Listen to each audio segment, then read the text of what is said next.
शिवजी कहते हैं बुढ़ापे में औलाद से दो चीज़ों की उम्मीद कभी मत करना। आखिर बुढ़ापे में औलाद अपने माँ बाप को धोखा क्यों दे जाती है। एक बार नारद जी नारायण नारायण करते हुए भगवान शिव के पास कैलाश पर्वत पर आते हैं और भगवान भोलेनाथ को प्रणाम करते हैं। नारद जी को अचानक आया देखकर भगवान शिव पूछते हैं, देव ऋषि नारद जी, आज आपका अचानक कैलाश पर्वत पर आगमन कैसे हुआ। तब नारद जी शिवजी से कहते हैं, हे प्रभु, मेरे मन में विचित्र सा सवाल चल रहा है जिसका उत्तर मुझे नहीं मिल रहा। उसी प्रश्न का उत्तर जानने के लिए मैं आपके पास आया हूँ। नारद जी की बात सुनकर भगवान शिव कहते हैं, कहो देव ऋषि नारद जी, तुम्हारे मन में कौन सा प्रश्न उठ रहा है।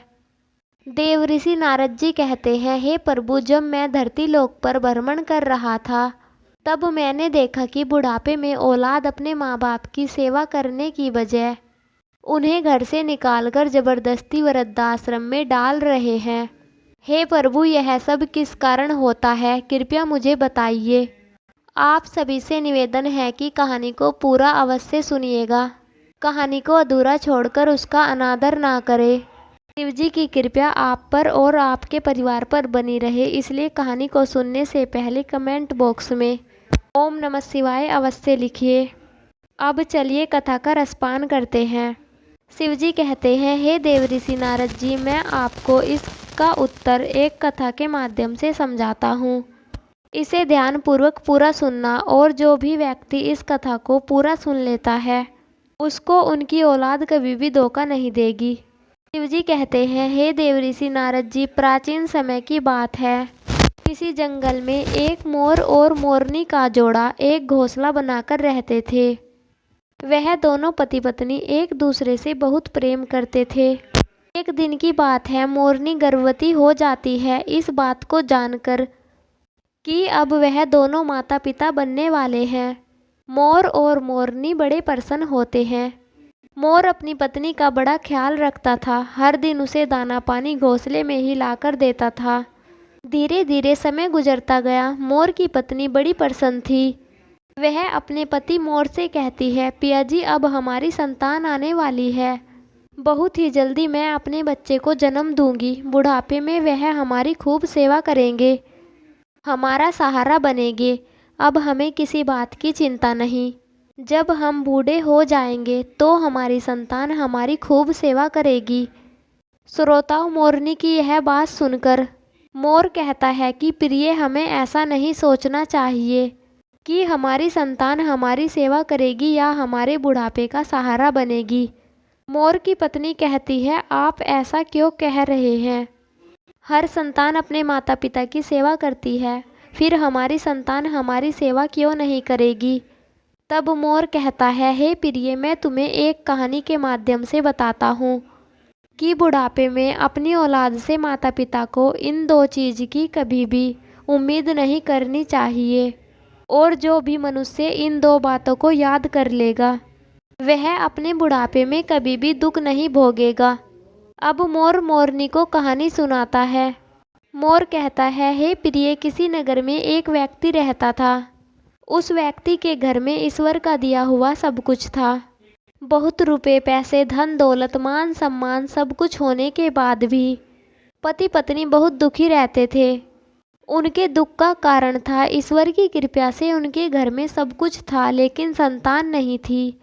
इस बात को लेकर पति पत्नी अक्सर चिंतित रहते थे। इस तरह दोनों पति पत्नी को एक साथ रहते हुए 15 साल गुजर जाते हैं, लेकिन उनके घर में कोई संतान नहीं होती। वह व्यक्ति अपनी पत्नी को अच्छे से अच्छे डॉक्टर को दिखाता है, महंगे से महंगे अस्पताल में जाकर अपनी पत्नी का इलाज करवाता है, पवित्र तीर्थ स्थान पर जाकर संतान प्राप्ति की मन्नत मांगता है, मंदिर में जाकर माथा टेकता है। तब कहीं जाकर शादी के 20 साल बाद उनकी इच्छा पूरी होती है। ईश्वर की कृपा से उस व्यक्ति की पत्नी को एक पुत्र प्राप्त होता है। अस्पताल में पुत्र के जन्म की बात सुनकर वह व्यक्ति बहुत प्रसन्न हो जाता है और वह व्यक्ति नर्स से पूछता है कि हमारी संतान कैसी है, कोई दिक्कत तो नहीं। दोनों पति पत्नी की बात सुनकर के नर्स उस व्यक्ति की पत्नी से कहने लगती है, बहन जी, आपको जो पुत्र हुआ है वह सुंदर है, अच्छा है, लेकिन उसमें एक कमी है। नर्स के मुंह से बच्चे की माँ यह सुनती है कि कोई कमी है तो चिंतित हो जाती है। नर्स कहती है, बहन जी, घबराने की कोई बात नहीं है। बहन जी, जो आपको पुत्र हुआ है बस उसमें एक कमी है, उसकी एक आँख नहीं है। तुम्हारा पुत्र एक आँख से काना है, बस यही कमी है, बाकी सब ठीक है। श्रोताओं, जब उस माँ को यह पता चलता है कि मेरे बेटे की एक आँख नहीं है, मेरा बेटा एक आँख से काना है, तो वह माँ रोने लगती है और अपने पुत्र को सीने से लगा लेती है और कहने लगती है, कोई बात नहीं, मेरे पुत्र की एक आँख नहीं है तो क्या हुआ, एक आँख तो सही है, जैसा भी है यह मेरे दिल का टुकड़ा है। मेरे लिए दुनिया का सबसे सुंदर बच्चा मेरा पुत्र है। प्रिय श्रोताओं, माँ के लिए सभी संतानें एक बराबर होती है, चाहे कोई काला हो, कुरूप हो या गोरा हो, सुंदर हो। माँ कभी अपने बच्चों का शरीर नहीं देखती, वह उनकी आत्मा से जुड़ी होती है। वह उस बालक को देखकर कहती है, कितना सुंदर है मेरा बच्चा। उस माँ की इन बातों को सुनकर के नर्स की आंखों में आंसू आ जाते हैं। वह नर्स सोचने लगती है, यदि परमात्मा को संतान का सुख देना ही था तो इसकी दोनों आंखें दे देता। माँ कहने लगती है, कोई बात नहीं, आखिर जैसा भी है तो मेरा बेटा, पर आज अगर इसकी दोनों आंखें सही सलामत होती तो और भी अच्छा होता। दोनों आंखों के साथ मेरा पुत्र कितना सुंदर लगता।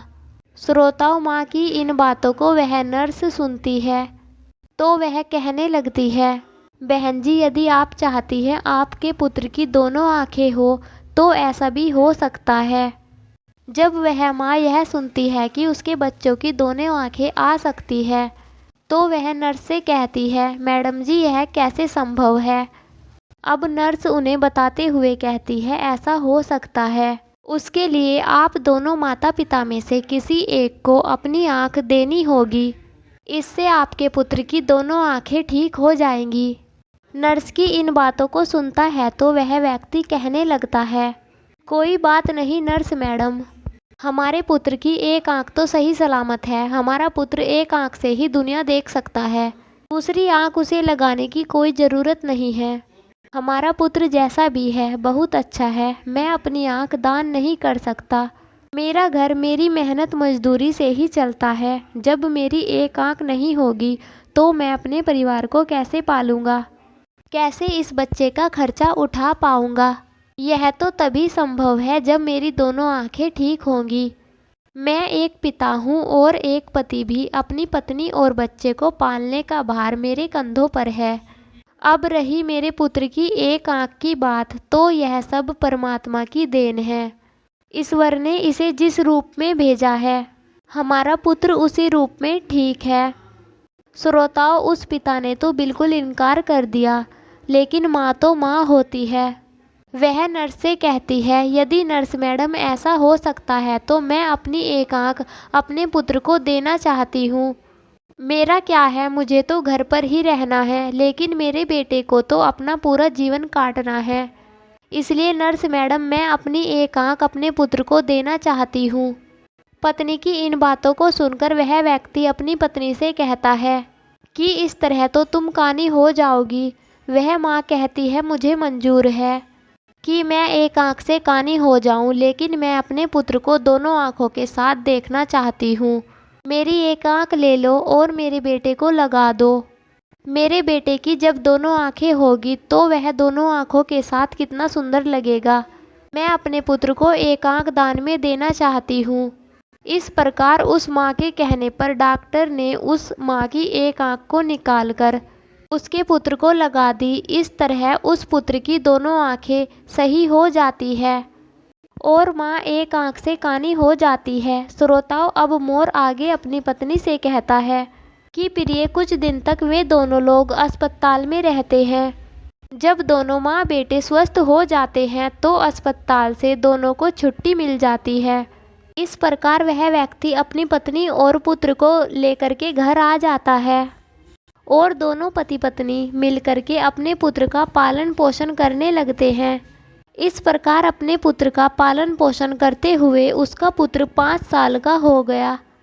सब कुछ अच्छा चल रहा होता है कि तभी एक दिन उस बच्चे के पिता के सड़क दुर्घटना में प्राण चले जाते हैं।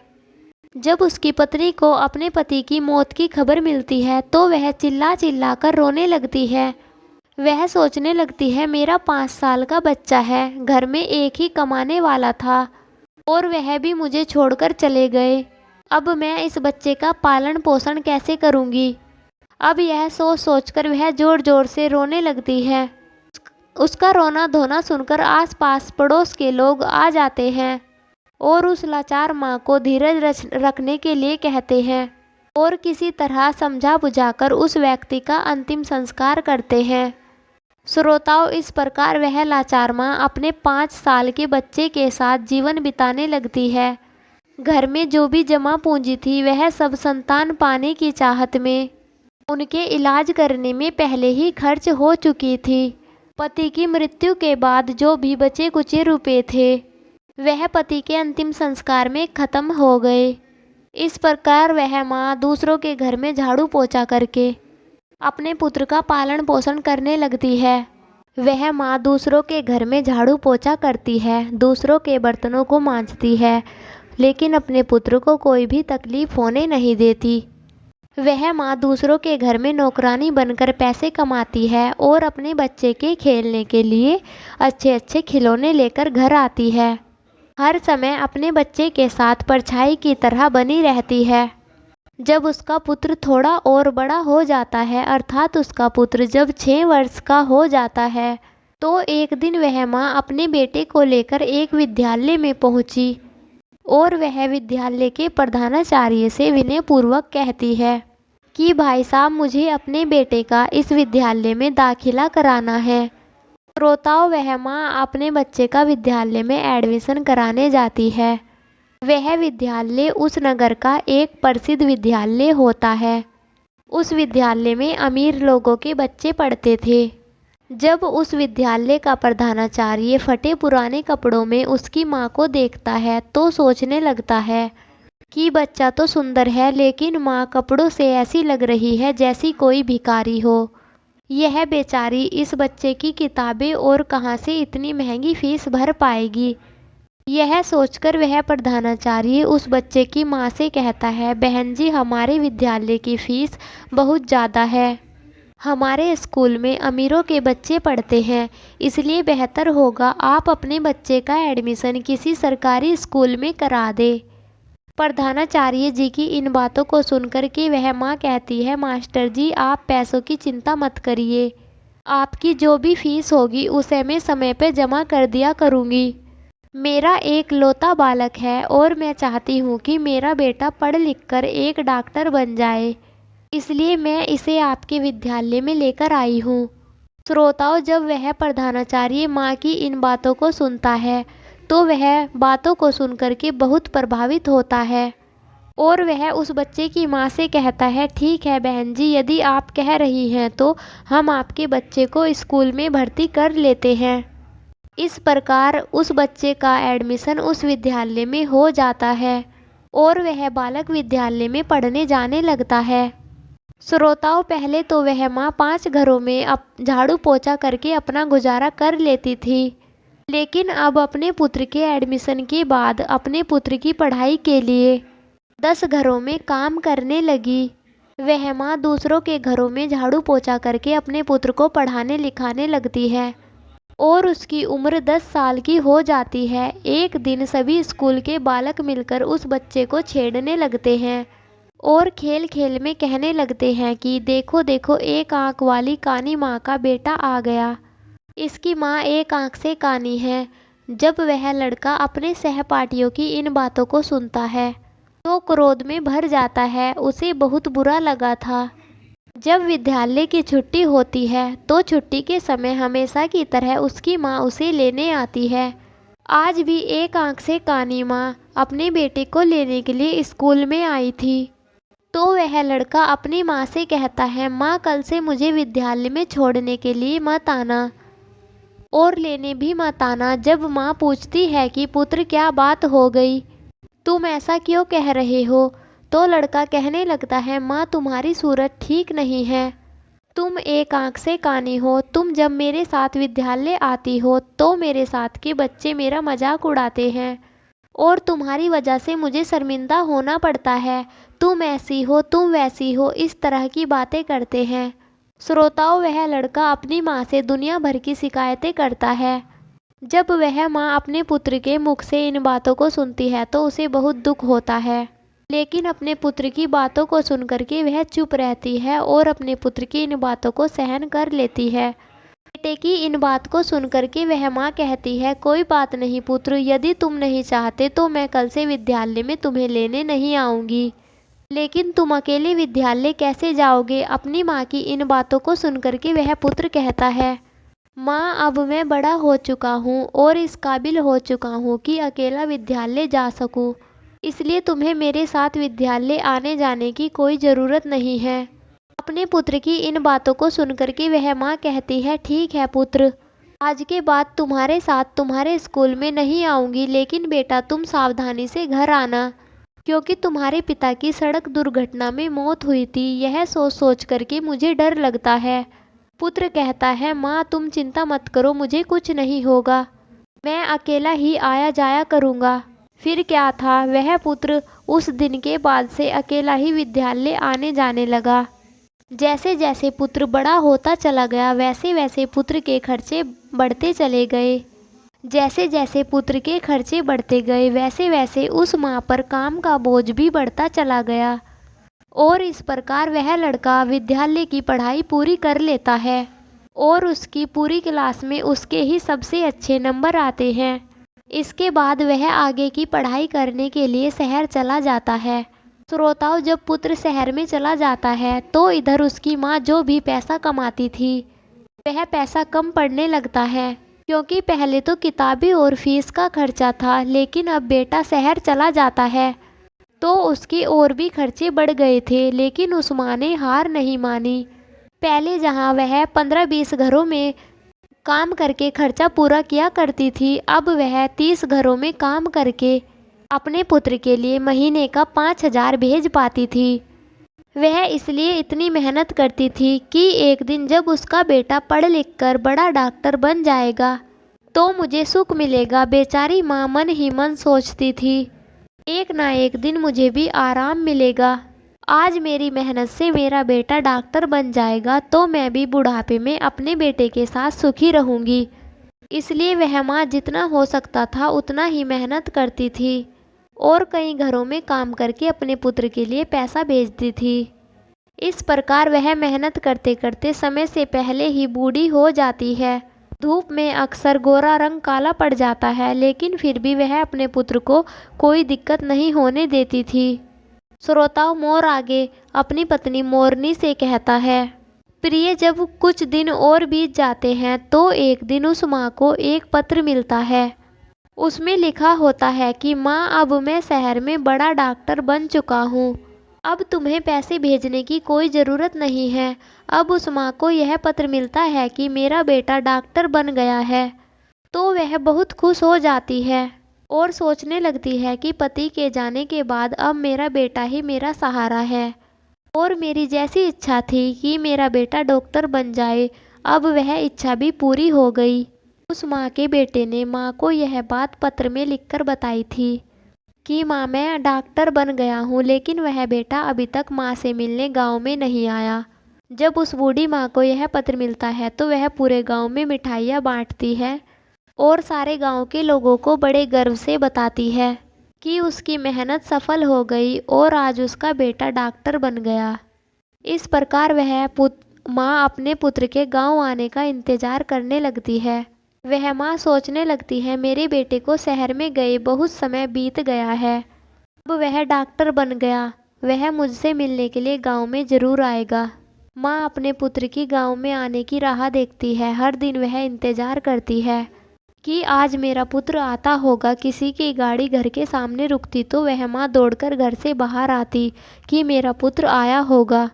इस तरह इंतज़ार करते करते उसे कई दिन बीत गए। रात में उस माँ को नींद नहीं आती। वह सोचने लगती थी कि जाने क्या मजबूरी है, मेरा बेटा मुझे लेने के लिए क्यों नहीं आया। अब मुझे अपने साथ ले जाएगा।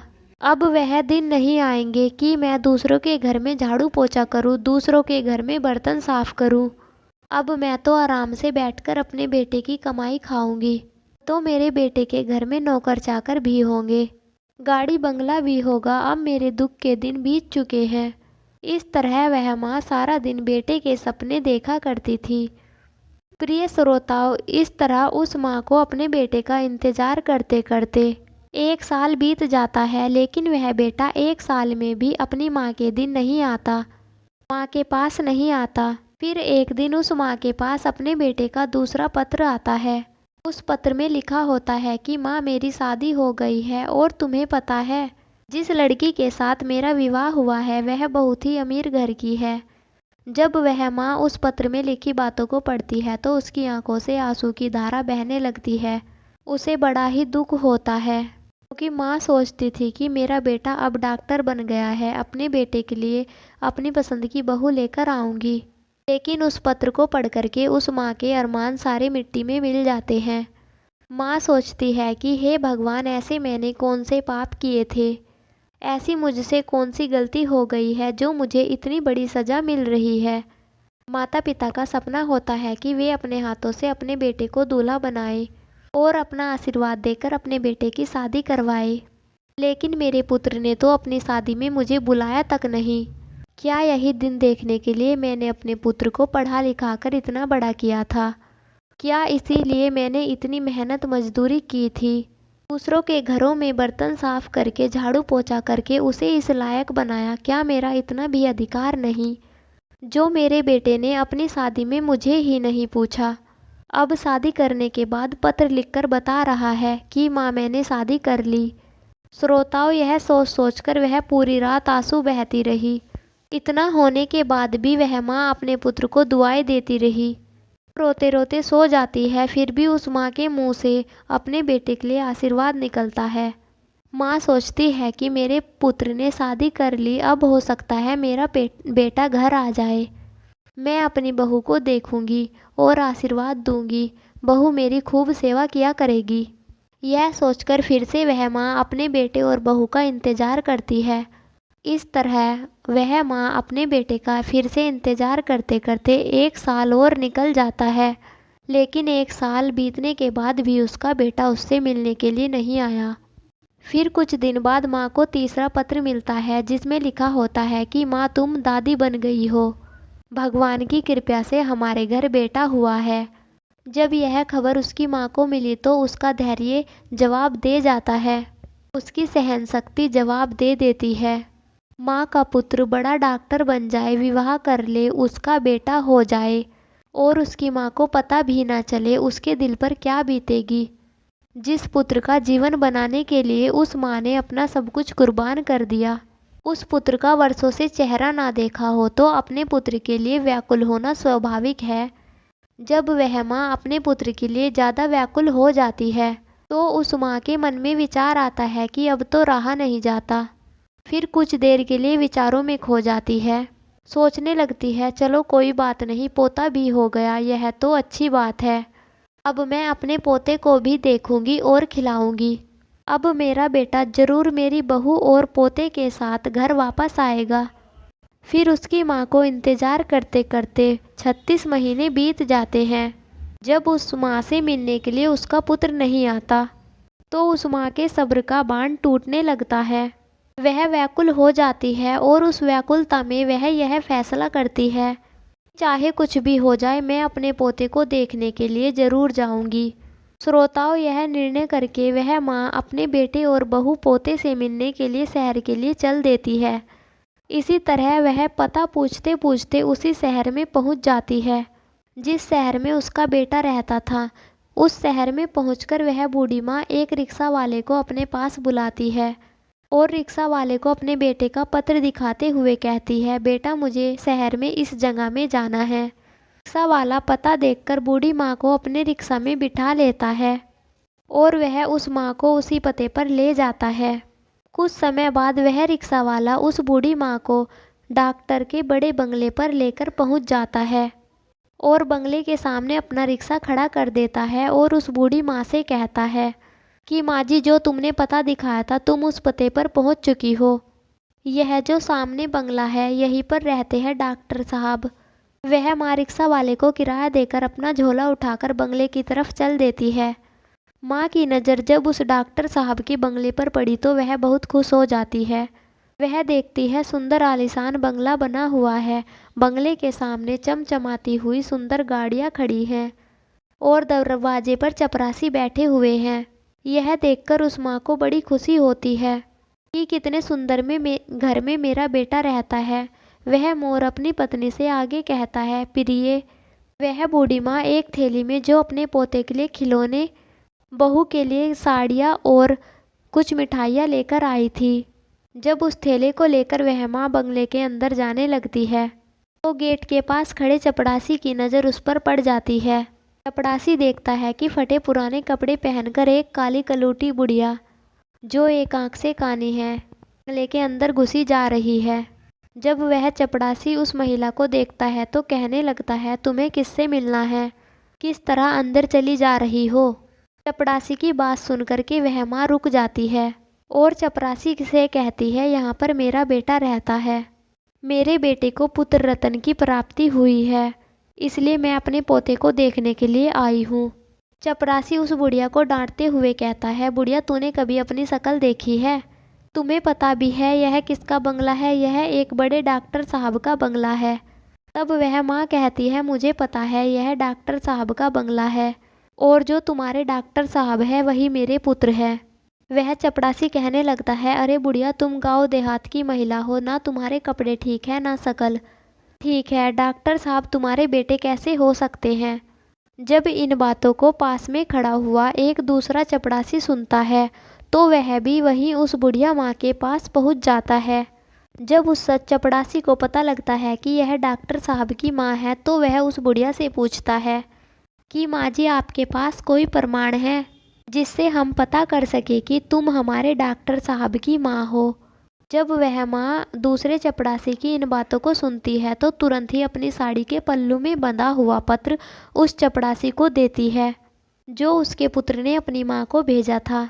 जब चपरासी उस पत्र को भेजने वाले का पता देखता है तो उस बुढ़िया माँ से माफ़ी मांगने लगता है और कहता है, माँ जी, हमें माफ़ कर दो, हमें नहीं पता था कि आप डॉक्टर साहब की माँ हैं। श्रोताओं, वह माँ कहती है, चलो कोई बात नहीं, मैं तुम्हें माफ़ कर देती हूँ। अब मुझे बताओ, मेरा बेटा और बहू कहाँ पर है? तब वह चपड़ासी दूर से इशारा करते हुए कहता है कि ऊपर जो कमरा है वही तुम्हारे बेटे का कमरा है और वह अभी इस समय पर घर पर है।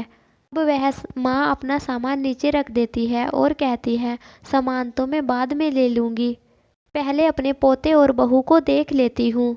बूढ़ी माँ अपने पोते और बहू को देखने के लिए जल्दी जल्दी सीढ़ियाँ चढ़कर घर के अंदर जाती है। जैसे ही वह माँ घर के अंदर जाती है तो वह देखती है कि घर के आंगन में पालना रखा हुआ है और उस पालने में उसका पोता झूल रहा है। जैसे ही उस बूढ़ी माँ की नज़र अपने पोते पर पड़ती है तो वह दौड़ करके अपने पोते को पालने से उठा लेती है और अपने पोते को सीने से लगा करके दुलार करने लगती है। जब वह बूढ़ी माँ अपने पोते को गोद में लेकर के दुलार करने लग जाती है तो बच्चे की नींद टूट जाती है और वह जोर जोर से रोने लगता है। बच्चे की रोने की आवाज़ जब पुत्रवधू के कानों में पड़ती है तो वह रसोई से बाहर आती है और सोचने लगती है कि ना जाने मेरे बच्चे को क्या हो गया जो इतनी ज़ोर ज़ोर से रो रहा है। जब वह रसोई से निकलकर आंगन में आती है और अपने बच्चे को बूढ़ी भिखारी जैसी दिखने वाली एक औरत के हाथों में देखती है तो वह चिल्लाने लगती है और अपने पति को आवाज़ देती है, सुनिए जी, कोई काली कलूटी बुढ़िया एक आंख से कानी है, वह हमारे बच्चे को चुराने आई है। पत्नी की आवाज़ सुनकर के पति नीचे आता है। पति के आते ही वह बहू अपने बच्चे को बूढ़ी माँ के हाथों से छीनकर अपने सीने से लगा लेती है और अपने पति से कहने लगती है कि तुमने घर में कैसी चपरासी रखी है? कोई भी हमारे घर में घुसा चला आता है, यह बूढ़ी माँ हमारे घर में बच्चे को चुराने आ गई। वह बूढ़ी माँ कहती है, बहू, मैं चोर नहीं हूँ, मैं तो तुम्हारी सास हूँ और यह जो तुम्हारे पास खड़ा है वह मेरा बेटा है और तुम्हारी गोद में जो खेल रहा है यह मेरा पोता है। मैं भला अपने पोते को कैसे चुरा ले जाऊंगी? जब बहू माताजी की इन बातों को सुनती है तो वह अपने पति से कहती है, यह बुढ़िया क्या कह रही है? सच में यह भिखारन जैसी दिखने वाली आपकी माँ है? क्या ऐसे ही गरीब परिवार में आपने जन्म लिया है? मुझे पहले तो आपने कभी बताया ही नहीं आपकी कोई माँ भी है। जब बेटा अपनी पत्नी की इन बातों को सुनता है तो वह कहता है, यह बुढ़िया झूठ बोल रही है, यह मेरी माँ नहीं है। वह बुढ़िया समझ जाती है कि मेरे पुत्र ने किसी बड़े घर की बेटी के साथ विवाह किया है। मेरा बेटा बड़े पद पर पहुंच गया है, इसलिए मुझे पहचानने से इनकार कर रहा है। अब बूढ़ी माँ ने कहा, बेटा कोई बात नहीं, मुझे लगा कि तुम मेरे बेटे हो इसलिए मैं तुम्हारे पास चली आई, क्योंकि तुम्हारे जैसा मेरा भी एक बेटा है जिसे मैंने मेहनत मजदूरी करके डॉक्टर बनाया था, जो मेरे जीवन का एकमात्र सहारा था। लेकिन अब मुझे पक्का यकीन है कि तुम मेरे बेटे नहीं हो। श्रोताओं, इतना कहकर वह बूढ़ी माँ रोती रोती घर की सीढ़ियों से नीचे उतरने लगती है और सोचने लगती है कि मेरे बुढ़ापे का एक ही सहारा था, वह भी मुझसे आज छिन गया है। एक आस थी, वह भी टूट गई। वह बूढ़ी माँ सोचती है कि जिसे मैंने जीवन की खुशी समझ रखा था, जिसको मैंने अपने जीने का अधिकार माना था, जो मेरी बुढ़ापे की लाठी था, वही बुढ़ापे का जीवन मझधार में डूब रहा है। इस प्रकार रोते रोते वह माँ भारी कदमों से नीचे उतरने लगती है। अब वह माँ सोचती है कि जब मेरे बेटे ने ही मुंह मोड़ लिया तो जीकर अब क्या करूँगी, अब बेटा ही नहीं रहा तो जीवन का क्या करूँगी। इस प्रकार वह सोचकर अपने बेटे के घर से बाहर निकल जाती है और बंगले के बाहर जो चपरासी का कमरा था वहाँ जाती है। एक चपरासी को अपने पास बुला करके कहती है, बेटा मुझे एक पत्र लिखवाना है, क्या तुम मेरे लिए इतना कर सकते हो? श्रोताओं, चपरासी को तो पहले ही पता था कि यह बूढ़ी माँ चपरा डॉक्टर साहब की माँ है, इसलिए वह तुरंत ही कागज कलम ले आता है और पूछने लगता है कि माँ बताओ क्या लिखना है। इस तरह बूढ़ी माँ बोलती जाती है और वह चपरासी लिखता जाता है। तो वह माँ फिर चपरासी से कहती है, बेटा मुझे बहुत जोरों की प्यास लगी है, क्या तुम मेरे लिए थोड़ा सा पानी ला सकते हो? उस माँ के कहने पर चपरासी पानी लेने के लिए चला गया और इधर वह बूढ़ी माँ अपनी साड़ी पंखे में लटका करके आत्महत्या कर लेती है। जब चपरासी पानी लेकर वापस लौटता है तो वह कमरे का नज़ारा देख करके हैरान रह जाता है। चपरासी देखता है कि वह बूढ़ी माँ फांसी के फंदे पर झूल रही है। अब यह खबर वह तुरंत ही जाकर डॉक्टर साहब को देता है। इस खबर को सुनकर के वह पति पत्नी दौड़े दौड़े उस कमरे में आते हैं। आगे आगे डॉक्टर साहब और पीछे पीछे उसकी पत्नी दौड़ी दौड़ी चली आती है। जब वह पुत्र अपनी माँ को इस हालत में देखता है तो उसके पैरों तले से जमीन खिसक जाती है। श्रोताओं, वह पुत्र अपना माथा पकड़ लेता है और जमीन पर बैठ जाता है। वह सोचने लगता है कि मुझे पता नहीं था कि मेरी बात मेरी माँ को इतनी बुरी लगेगी। मैं तो अपनी पत्नी को झूठी शान शौकत दिखाने के लिए अपनी पत्नी के सामने अपनी माँ को पहचानने से इनकार कर रहा था, इसलिए कह रहा था कि मेरी कोई माँ नहीं है। मुझे डर था कि मेरी असलियत जान करके मेरी माँ मुझे छोड़ ना दे, इसलिए मैंने यह बोल दिया था कि मेरी कोई माँ नहीं। लेकिन माँ, तुमने तो मेरे झूठ को सच बना दिया। एक बार पुत्र की मजबूरी को तो समझा होता। जब पत्नी की माँ फांसी पर झूलती हुई उस माँ के हाथों पर पड़ती है, हाथों में कागज का टुकड़ा दिखाई देता है, तो वह उस कागज के टुकड़े को लेकर बूढ़ी माँ के हाथों से पढ़ने लगती है। पढ़ते पढ़ते उसकी आंखें भर आती है। उस पत्र में लिखा था कि बेटा, मेरा आशीर्वाद है कि तुम खूब उन्नति करो, मेरा आशीर्वाद तुम्हारे साथ है। जाते जाते तुम्हें कुछ राज बताना चाहती हूँ। बेटा, मैं अच्छी नहीं दिखती हूँ तो इसके पीछे का कारण भी तुम ही हो। जब तुम्हारा जन्म हुआ था उस समय तुम्हारी एक आँख नहीं थी। मैंने अपनी एक आँख तुम्हें देकर तुम्हें सुंदर बनाया था, तुम्हें सुंदर रूप दिया और मैं कुरूप हो गई। इस कुरूप चेहरे से तुम नफरत करते हो क्योंकि मैं कानी हूँ और दूसरा मेरा रूप काला है। उस पत्र में आगे लिखा था, बेटा ऐसा नहीं है, आज जिस तुम मुकाम पर बैठे हो उस मुकाम पर तुम्हें पहुंचाने के लिए मैंने दिन रात मेहनत की है। मैंने कभी नहीं देखा कि कितनी गर्मी है, कितनी सर्दी है। तुम्हें पढ़ाने लिखाने के लिए, तुम्हारे खर्चे उठाने के लिए मैं दिन रात करते करते काली कलूटी हो गई उसका भी मुझे कोई मलाल नहीं। तुम सुंदर हो इसकी मुझे खुशी है। मैं तो तुम्हें देखना चाहती थी, अपने पोते को देखना चाहती थी, अपनी बहू से मिलना चाहती थी। इसलिए मैं शहर चली आई, क्योंकि तुमने गांव जाकर कभी भी मेरा हाल पूछा ही नहीं। लेकिन जब मैं स्वयं चलकर तुमसे मिलने आई, तुमने तो पहचानने से ही इनकार कर दिया।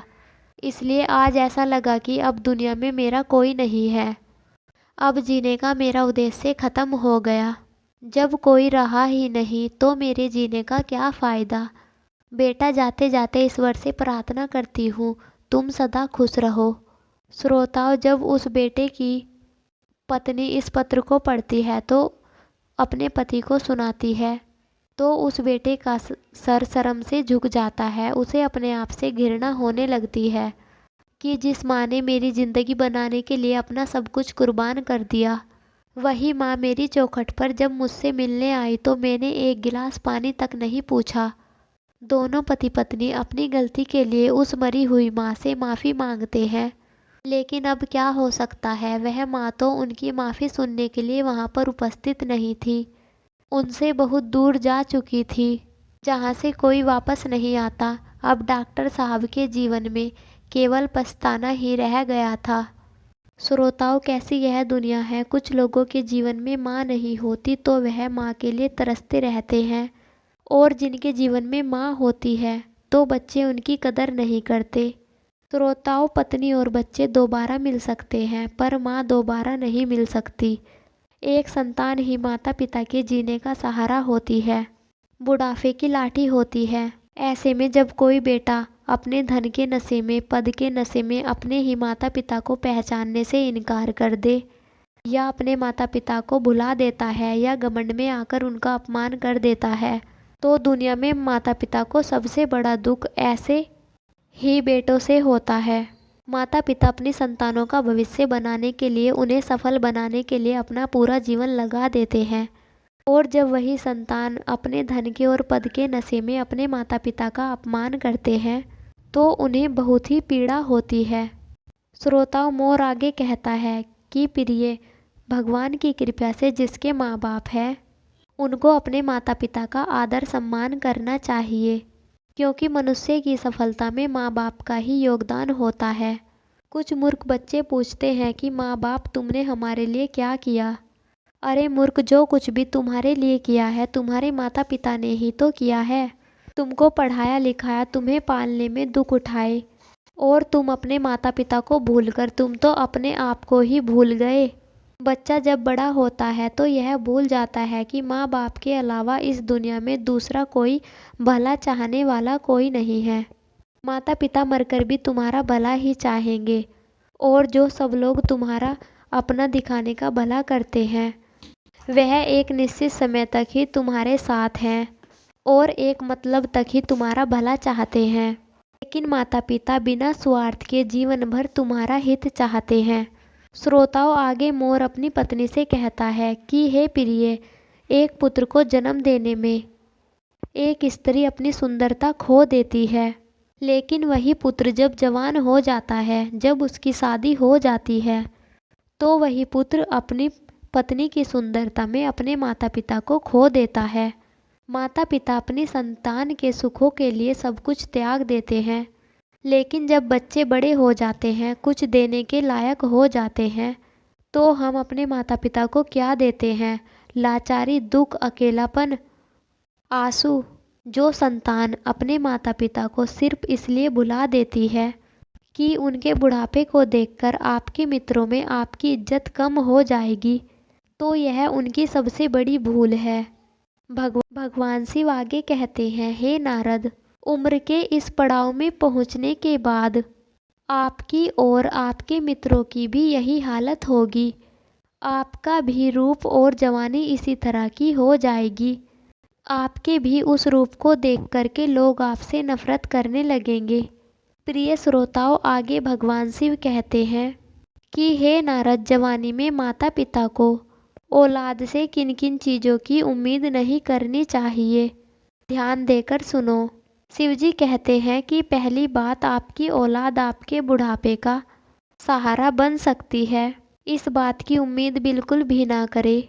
इसलिए पहले से ही अपने आप को मजबूत बनाकर रखें। अपने आप को स्वयं संभालने में सामर्थ्यवान बने और कुछ जमा पूंजी इकट्ठी करके रखें। शिवजी कहते हैं, हे नारद, दूसरी बात ये है कि कभी भी इस बात का भ्रम ना रखें कि आपकी संतान आपको नहीं भूलेगी। पत्नी और प्रेम के बच्चे में पड़कर पद प्रतिष्ठा के नशे में वह आपको भी भूल जाते हैं। इसलिए उनसे उतनी ही उम्मीद रखिए जितनी उनके दूर होने पर आपको दुख ना हो। श्रोताओं, हमारी आज की यह कहानी यहीं पर समाप्त होती है। हम उम्मीद करते हैं कि आपको हमारी कहानी पसंद आई होगी। ऐसी ही ज्ञानवर्धक और धार्मिक कहानी सुनने के लिए हमारे साथ जुड़े रहिए। मित्रों, कमेंट बॉक्स में जय श्री राधे कृष्णा अवश्य लिखिएगा। वीडियो को लाइक करिएगा, चैनल को सब्सक्राइब करिएगा। मिलते हैं फिर एक नई धार्मिक कहानी के साथ। तब तक के लिए जय श्री कृष्णा, राधे राधे।